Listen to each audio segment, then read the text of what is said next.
दोस्तों, यह 10 मिनट का स्वर विज्ञान के ऊपर मैं एक ऐसा वीडियो लेके आया हूं जिसमें स्वर विज्ञान के बेसिक प्रिंसिपल को बताया गया है।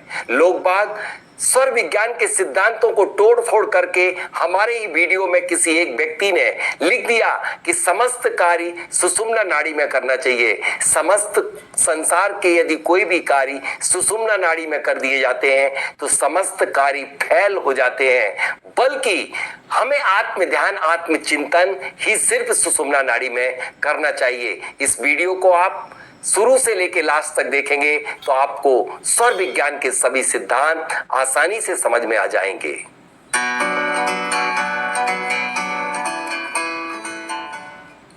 स्वर विज्ञान यानी कि सांसों का विज्ञान। आपके नासिका छिद्र से निकली हुई वायु आपके प्रत्येक कदम का भविष्य बता सकती है। विश्व की समस्त ज्ञान बुद्धि के बल पर चलते हैं, जबकि स्वर विज्ञान एकमात्र ऐसा ज्ञान है जो बुद्धि से ग्रहण करके आपकी आत्मा के द्वारा संचालित होता है। इस विज्ञान के माध्यम से कोई भी व्यक्ति संसार के हर कार्यों में सफलता हासिल कर सकता है। जहां पर सारी विद्याएं अपने घुटने टेक देती हैं, वहां पर यह विद्या ब्रह्मास्त्र के रूप में खड़ी होती है। इसके बल पर आप व्यापारिक सफलता, शैक्षणिक सफलता, राजनीतिक सफलता, यश, कीर्ति, नाम, फेम सब प्राप्त कर सकते हैं। मानव शरीर में 72,000 नाड़ियां अंकुर की तरह फैली होती हैं, जिनमें से 24 नाड़ियां प्रधान नाड़ियां हैं, 10 नाड़ियां अति प्रधान नाड़ियां हैं और 3 नाड़ियां जो है अतिशय प्रधान नाड़ियां हैं, जिनमें से 3 में ईड़ा, पिंगला और सुषुम्ना। अब हम कैसे जाने कौन सी ईड़ा है कौन सी पिंगला है? हम जानते हैं जब बाई नासिका छिद्र से वायु का वेग निकल रहा होता है तब हम उसे ईड़ा नाड़ी कहते हैं। उसका दूसरा नाम है चंद नाड़ी या बाई नाड़ी। जब दाहिने नासिका छिद्र से वायु का वेग निकल रहा होता है तो उसे कहते हैं सूर नाड़ी या पिंगला नाड़ी अथवा दाई नाड़ी। जब दोनों नासिका छिद्रों से समान वेग निकल रहा होता है उसे कहते हैं सुषुम्ना नाड़ी। लेकिन यहाँ पर एक बड़ा कंफ्यूजन होता है कि लोग ये नहीं समझ पाते कि कौन सी नाड़ी चल रही है। जिस नासिका छिद्र से 75% तक वायु का वेग निकलता है उसे स्वर कहते हैं। सूक्ष्म यदि दूसरे से निकल रहा है तो उसे ईड़ा और पिंगला नहीं कहेंगे। जिससे अधिकांश वायु का वेग हो उस नाड़ी को ही नाड़ी कहते हैं या स्वर कहते हैं। जब आप शयन करके उठें तब अपने सांसों का यानी स्वर का परीक्षण करें। यदि शुक्ल पक्ष है तो प्रथम 3 तिथियों में चंद स्वर, फिर इसके बाद 3 तिथियों में सूर, इसी तरह से कृष्ण पक्ष के प्रथम 3 तिथियों में सूर, फिर चंद, फिर सूर आना चाहिए। यदि आपका तिथि के अनुसार स्वर आता है तो आप उसी स्वर वाले पैर को जमीन पर सांस को आप अंदर खींच लें और आप शरीर के अंदर होल्ड कर लें। उसके साथ साथ आप अपनी इच्छा को भी रख लें और जमीन पर पैर तेजी के साथ रख दीजिए। यदि आपका स्वर तिथि के अनुसार नहीं आता है तो घबराने की इसमें कोई जरूरत नहीं है। आप जो स्वर चल रहा है वही पैर आपको इसी तरह से सांस को खींच करके और जमीन पर रखना है। जिन व्यक्तियों का सूर्योदय के समय चंद और 12 बजे चंद और सूर्यास्त के समय सूर स्वर आता है वो व्यक्ति का दिन सफल ही नहीं और वह दीर्घजीवी होते हैं। कहा है हमारे आचार्यों ने कि दिन में चंद का समय काल ज्यादा आना चाहिए, ज्यादा समय तक चंद स्वर चलना चाहिए और रात्रि में सूर स्वर ज्यादा चलने से व्यक्ति स्वस्थ और सफल होता है। करेंगे चंद स्वर की। चंद स्वर यानी शीतलता प्रदान करने वाला स्वर। इस स्वर के चलते में हमें क्या क्या कार्य करना चाहिए? जितने भी शांतिक, पौष्टिक, स्थिर कार्य हैं जैसे गृह आरंभ, गृह प्रवेश, व्यापार का शुभारंभ और विवाह करने से यह हमेशा विवाह सफल होता है। जितने भी पेय पदार्थ सेवन करना चाहिए वह चंद स्वर में, और पद को ग्रहण करना या शपथ लेना या परोपकारिता के कार्य चंद स्वर में किए जाते। अब मैं बात करूंगा सूर स्वर। सूर स्वर यानी सूरज के समान उग्र। और इस स्वर के चलते में हमारे शरीर में एंडोलिन नामक रसायन क्रिएट होता है जो हमारे लिए ऊर्जा देता है। उसके कारण हम मेहनती सारे कार्य कर सकते हैं, उसमें चर कार्य किए जाते हैं और उग्र कार्य किए जाते हैं। इसके साथ साथ भोजन का कार्य या फिर कोर्ट कचहरी लड़ना भिड़ना झगड़ना, ये सारे उग्र कार्य हैं, यह सूर स्वर में किए जाते हैं। अब बात करूंगा सुषुम्ना नाड़ी की। दोनों नासिका छिद्र से जब वायु निकलती है उसे सुषुम्ना नाड़ी कहते हैं। इसमें सिर्फ कोई भी कार्य नहीं किया जाता आत्मचिंतन प्रभु स्तवन के अलावा।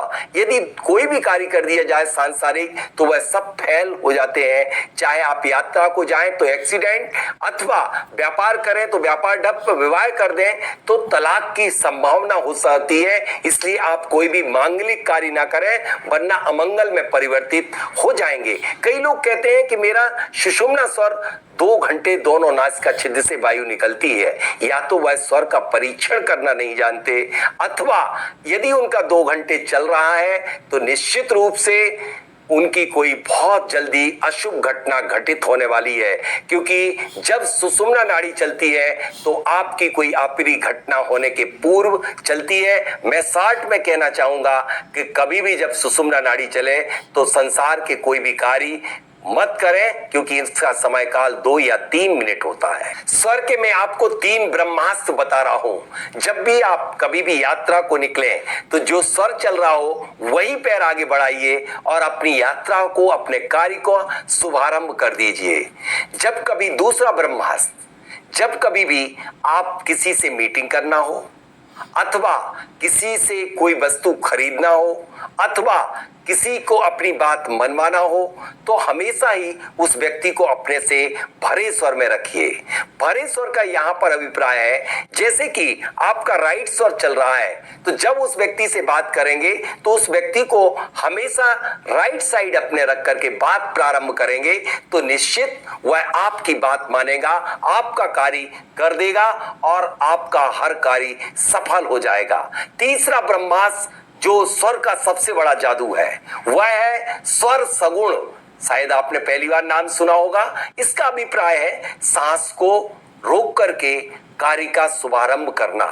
जैसे किसी भी शपथ पत्र या किसी पेपर पे आपको साइन करना हो या कोई भी यात्रा प्रारंभ करना, कोई भी काम करना हो तो आप सांस को रोक लीजिए और साइन कर दीजिए, या सांस को रोक करके आप गृह आरंभ गृह प्रवेश करिए। कोई भी काम करेंगे तो आपका वह सफल होगा। इसका मैं एक ज्वलंत उदाहरण देता हूं, आप खुद अपना प्रैक्टिकल करके देखेंगे।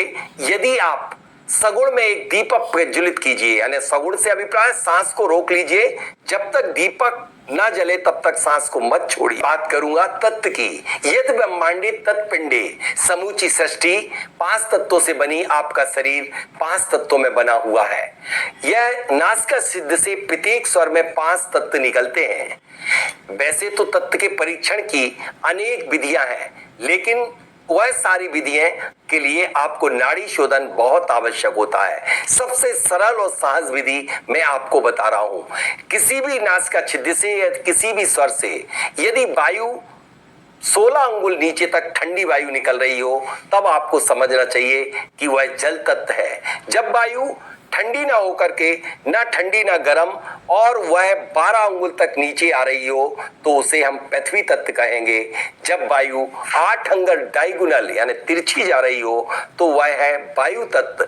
जब वायु नासिका छिद्र से ऊपर की तरफ 4 अंगुल जा रही हो तब आपका अग्नि तत्व। जब वायु नासिका छिद्र के अंदर ही अंदर आ रही हो तो उसे कहते हैं आकाश तत्व। बात करेंगे पृथ्वी तत्व। पृथ्वी तत्व में कोई भी कार्य किया जाता है वह पृथ्वी के समान स्थिर हो जाता है।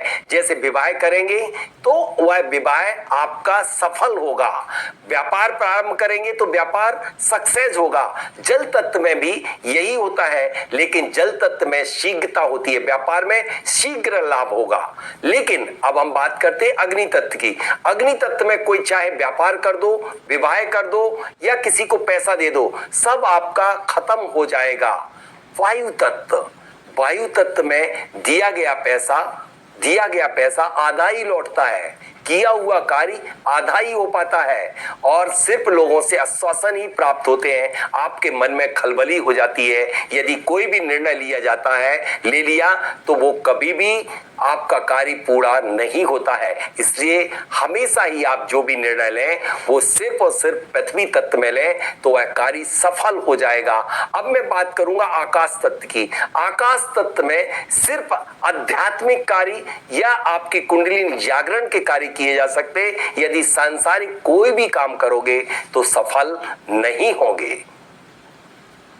तो दोस्तों, आपने जान लिया स्वर विज्ञान क्या है और इसके क्या क्या लाभ उठाए जा सकते हैं। जहां संसार की सारी विद्याएं फैल हो जाती हैं, वहां पर स्वर विज्ञान सफलता की दहलीज पर कदम रखता है। स्वर विज्ञान के माध्यम से आप किसी के झूठ को पकड़ सकते हो, चोरी गई वस्तु की दिशा तक बता सकते हो, सब कुछ जान सकते हो, हर समय की भविष्यवाणी कर सकते हो। इसलिए स्वर विज्ञान में इतना ही नहीं, बहुत कुछ गहराई है